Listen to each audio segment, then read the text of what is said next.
No, hijo, te dije que no es momento de quitar la tocarra. Debes portarte bien, no debes portarte mal. Sí, papi, pero yo solo quería quitar la tocarra. Hola, amigos, ¿cómo andan? Bienvenidos una vez más a Universidamo. Yo soy Damo y hoy vamos a hablar sobre 3 palabras que las usamos mucho porque evidentemente funcionan, pero que me parece que muy pocas veces nos hemos detenido a pensar qué cornetas significan. Vamos a hablar sobre el bien, el mal y el deber. Universidamo, Universidamo, oh. En el video anterior, que se los dejo acá, vimos que la ética es el estudio racional de las morales y la moral es un conjunto de normas o intuiciones de cómo comportarse en sociedad. Vimos también que la moral es en parte heredada y en parte aprendida. Pero para llegar a una norma o intuición de qué se debe o qué no se debe hacer, qué está bien o qué está mal, es necesaria la pregunta ¿bien o mal para qué? ¿O se debe o no se debe hacer en función a qué? Siempre actuamos con uno o más propósitos, siempre hay algo que nos lleva a actuar de determinada manera. A ese algo lo podemos llamar algo, o interés, que es la palabra que suelo usar yo y explico en este video, o también podemos llamarla emoción, que viene del latín emovere, que significa hacer mover, o también podemos llamarlo polvo de hadas o pirindonga, mientras quede bien claro a qué nos estamos haciendo referencia con la palabra que elegimos. Cuando en un partido de fútbol alguien dice deberías haber pasado la pelota, está simplemente queriendo decir suponiendo que tu objetivo es ganar el partido, pasar la pelota hubiera aumentado la chance de lograrlo. Homosexual. Asimismo decimos que una persona trabaja bien cuando cumple eficientemente el objetivo de su trabajo. Claramente estas cosas no pertenecen al campo de la moral, pero ¿cuál es la diferencia? La única diferencia es que los propósitos de la moral tienen que ver con la convivencia o la vida en sociedad. Recordemos que puede ser involucrando a un individuo más o a varios, ya sean reales o imaginarios. Por ejemplo, la mayor parte de su historia a la Iglesia Católica le parecía que estaba bien perseguir, torturar y matar en público a quienes la contradecían, porque su objetivo era imponer su credo y mantener su monopolio económico y religioso. Pero claramente estaba mal para quienes tenían el interés de expresar sus desacuerdos y no sufrir por eso. Claro, y con esto te puedes estar preguntando, ¿y a mí qué me importa? A lo que yo te respondería así. ¿Entiendes? ¿Qué me importa? Cuchillito que no corto.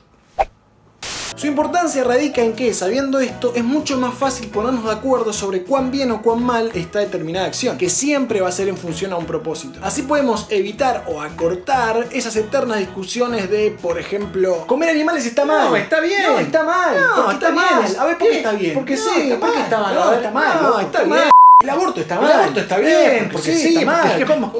¿Qué me La homosexualidad está bien. No, está mal, no, está mal, che, está mal, está mal, está mal, está mal, está mal. Auspicia este momento Tamales La Mariposa.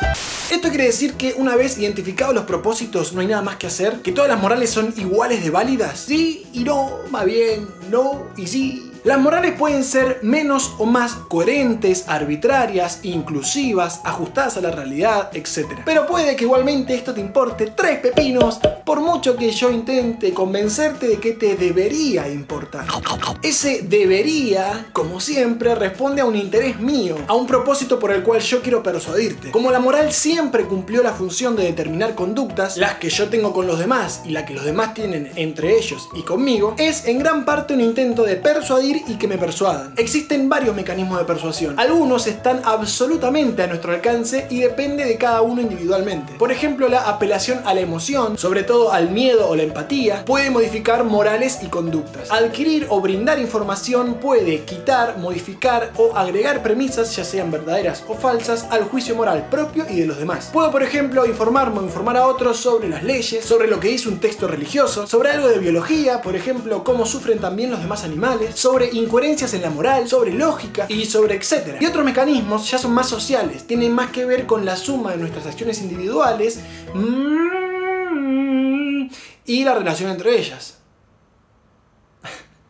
Por ejemplo, las condenas legales, que persuaden a acatar leyes que son en definitiva normas morales. También las desaprobaciones y reprimendas sociales independientemente de la ley. También la reputación y el estatus. Y esos son los mecanismos de persuasión que encuentro yo. Si alguno encuentra algún otro lo puede dejar en los comentarios. Se me está yendo la luz. En próximos videos vamos a profundizar sobre los sistemas morales y cómo se pueden analizar. Te pido por favor que los veas. O te mato. ¿Ven? Información, apelación a la empatía, al miedo. Si te gustó este video, si te pareció útil o por lo menos entretenido, agradecería mucho si le das like, si lo compartís y por supuesto estás invitado a que comentes todo lo que quieras comentar. Deberías hacerlo. También deberías seguirme en las redes sociales, en todas estoy como Damo en la web y mi sitio web damoenlaweb.com. Recreo, hasta la próxima. Universidamo, como nos divertimos mientras estudiamos. Universidamo, nos reentretenemos mientras nos desasnamos. Qué bien que la pasamos, le damos like y compartimos los videos de